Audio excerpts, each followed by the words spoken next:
Battle Through the Heavens, Chapter 59. Final Bids for the Foundation Building Elixirs.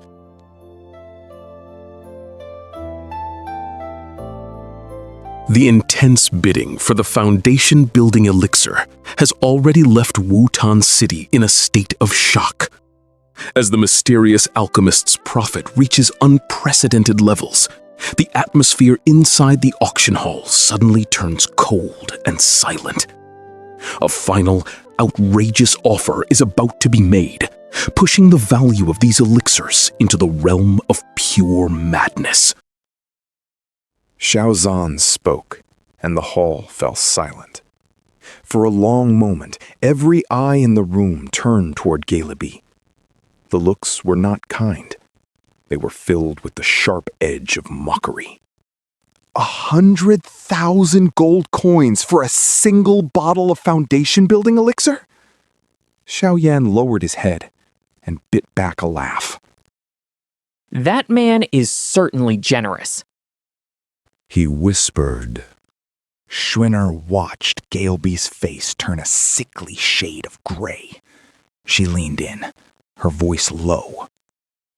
A normal Tier 2 elixir sells for 30,000 at most. This liquid is rare because it speeds up Daoqi cultivation, so the price should be high. But 100,000? Galeby is being generous indeed. Xiaoyan nodded. His hands moved in a small, sharp gesture. If one bottle sells for that much, every alchemist on this continent must be drowning in gold. They are the wealthiest people alive, Schooner said. Her eyes drifted to the stage. But the higher their rank, the less they care about gold. Eventually, coins mean nothing to them. Xiaoyan's brow jumped. You mean they trade? Sunner tilted her head. They want secret techniques, rare herbs, or high-tier monster cores. They swap power for power. That is why everyone envies them. But the requirements to become one are so brutal that most people can only dream of it. Xiaoyan rubbed his nose. He felt a sudden, sharp pang of gratitude for his own mutated soul. He turned his gaze back to the front of the room.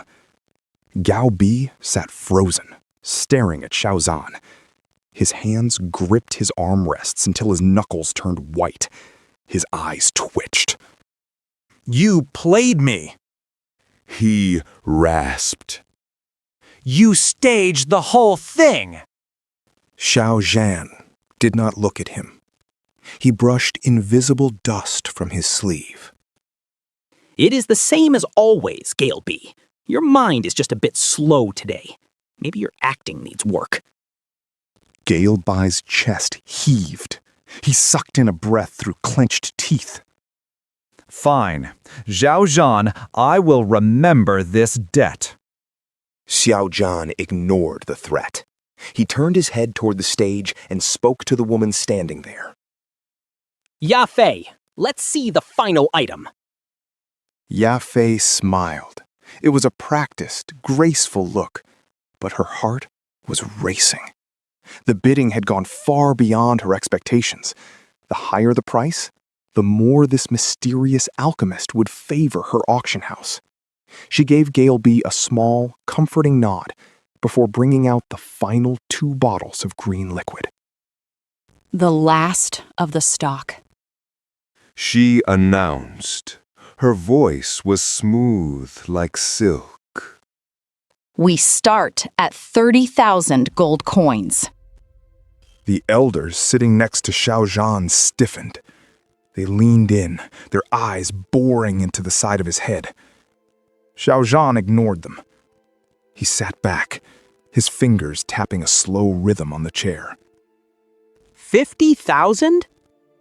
He said. Galeby's face twisted. His mouth opened, but he choked back the words. He was running out of coin. Across the aisle, Alba Ma narrowed his eyes. He tapped his chin, watching Xiao Zhan's calm expression. 55,000.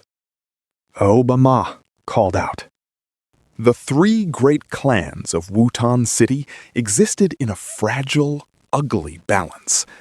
They were too afraid to move against each other alone, fearing a third party would swoop in and finish the survivor. Obama didn't really want the elixir, but he enjoyed making Xiaozhan bleed for it. Xiaozhan didn't blink.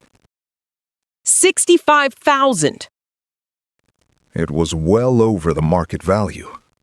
Xiaozhan knew he wouldn't get a bargain today. Not with his rivals watching his every move. Obama hesitated. He remembered Gale B's face when the price hit 100,000. He didn't want to fall into the same trap. You have a deep purse, clan leader. Obama said, with a thin smile. I already have what I need. These are yours. Xiaozhan leaned back and let out a long, slow breath.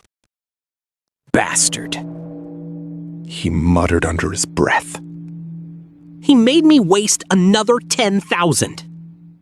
Xiao Yan watched from the shadows and smirked. In this room, there were no good men, only predators. He watched Ya Fei drop the gavel and felt a weight lift from his chest. This gold would last him a long time. Once the herbs were in his hand, Yao Lao could refine the qi gathering powder. The rank of Do Te was finally within reach. Xiao Yan licked his lips. He had walked this path before, and he knew exactly how much blood it would take to reach the end.